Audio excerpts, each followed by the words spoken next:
And these are all the interventions that were included in the cost effectiveness study. You can see a preponderance of countries in Southern Africa, interventions that were delivered in schools in Kenya and Pakistan, community-based interventions in Rwanda and Ghana, and then workshop-based, sort of this psychological intervention in Zambia, and a sort of a gender transformative, so changes in gender norms and livelihoods strengthening, so ability, teaching people how to look for a job, write a CV, and save, and sort of some financial information. So as you can see, the interventions are heterogeneous. They happen in different contexts and target different populations. So in a way, this is to give you a flavor of what kind of interventions, but also to kind of caution against any comparisons of any kind. For this secondary data analysis study that I am presenting now, I'm focusing on the interventions that you see in the circles, so Ghana, Kenya, Rwanda, South Africa. There is also data from Tanzania that wasn't included in this study. I am still in the process of analyzing, so I won't present that data, but this is a country that is included. And we also have evidence from Nepal that I am not including in today's presentation. In terms of the variables, these are fairly standard measures of life satisfaction. South Africa used the satisfaction with life scale that Diener developed. And we also have a sort of related measure of a life that people deem successful. So people are asked what constitutes a successful life for them, and then asked to rate themselves along a 1 to 5 scale against that kind of parameter. And then we have happiness and worthwhile lives in Tanzania. In terms of the estimates, the estimates I have for today are from Kenya, Rwanda, and South Africa. These are all randomized controlled trials. They were designed to estimate the effect of these interventions to prevent violence, so they have a baseline and, in fact, 2 follow-up rounds. And I look at impact at 24 months in a sort of a medium to long-term kind of impact of the interventions. And this is a description of the models. I'm happy to go further into detail if anyone has any questions, but in a way just to say that they're sort of generally similar and kind of vary somewhat depending on whether the randomization happened at the cluster or at the individual level.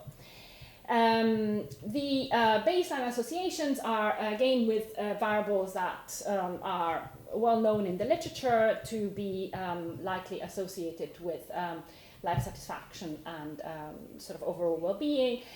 The data for this I only have in South Africa.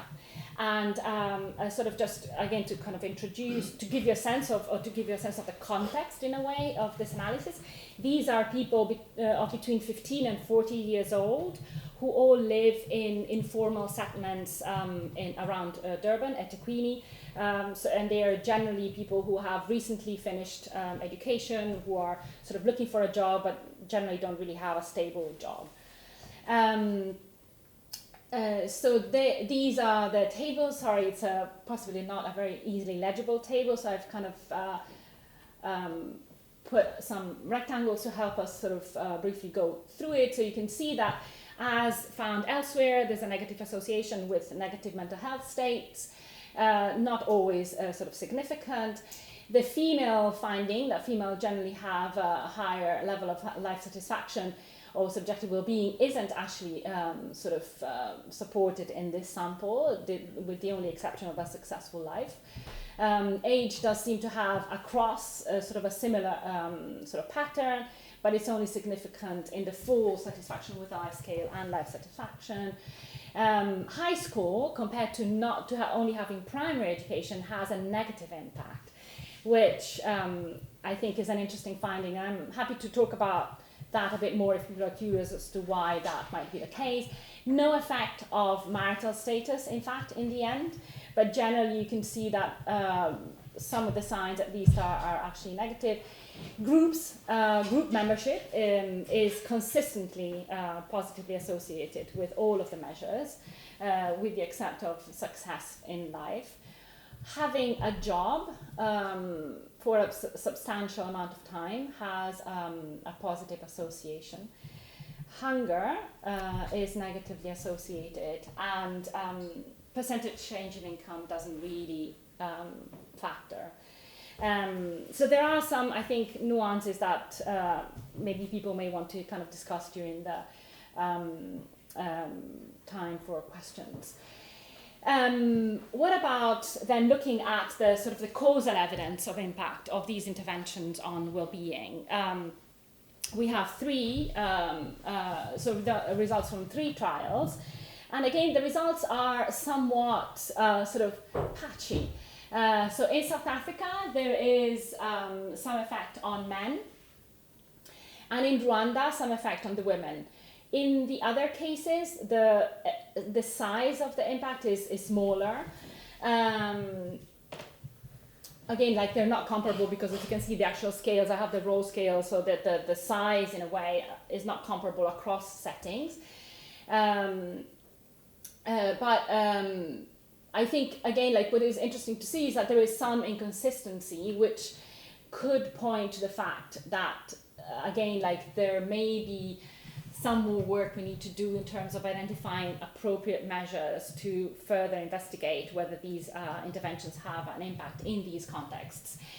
Something probably to note that I am aware of that people in the room likely are not aware of is that the Rwanda intervention had no impact on violence. The Kenya intervention also didn't really have an impact on violence, but had an impact on mental health, which seemed quite prominent in a positive way. The intervention in South Africa did result in reported lower perpetration from men, but no impact on women. And so I kind of look at that intervention now to look at whether changes in violence somehow mediated this impact on life satisfaction.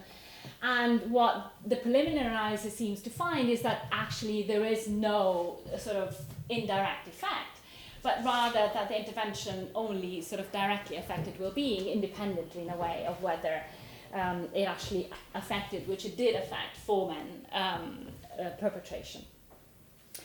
In a way, this would justify potentially using any measure like a sort of a Wellbeing or a similar measure as an additional tool to consider the overall cost benefit from the intervention, in the sense that if they don't really overlap, this could be a good reason to sort of have this as an additional estimate. The other interesting aspect that people often talk about is whether it does make sense to ask people how much they would be willing to pay to participate in the trainings and the interventions. And often the case is made that people who are very poor may not not appreciate in a sort of a value judgment sense, but may have a sense of the price that is different from what an appropriate price would be, or in any case lower than other people.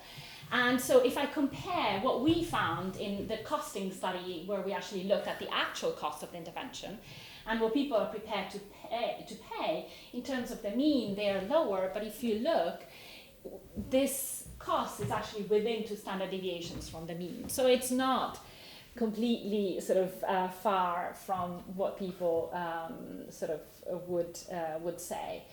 And of course, I just thought it would be interesting to have a cloud of explaining why people said that they wouldn't be prepared to pay anything.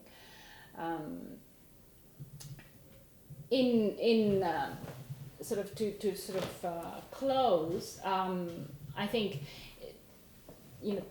take-home points would be that mental health, indeed, and networks as well as work and education, perhaps in not so obvious ways, do matter. Well, income doesn't seem to register. Some interventions do impact well-being directly, but in a way, it does.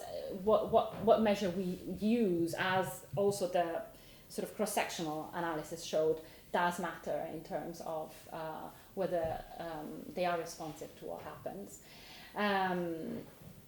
And in terms of the next steps, the idea is to complete the rest of the analysis for the other countries and also investigate the potential for using Wellbees or similar tools to arrive at a cost-benefit analysis for the intervention. So that's that. I think I finished ahead of time.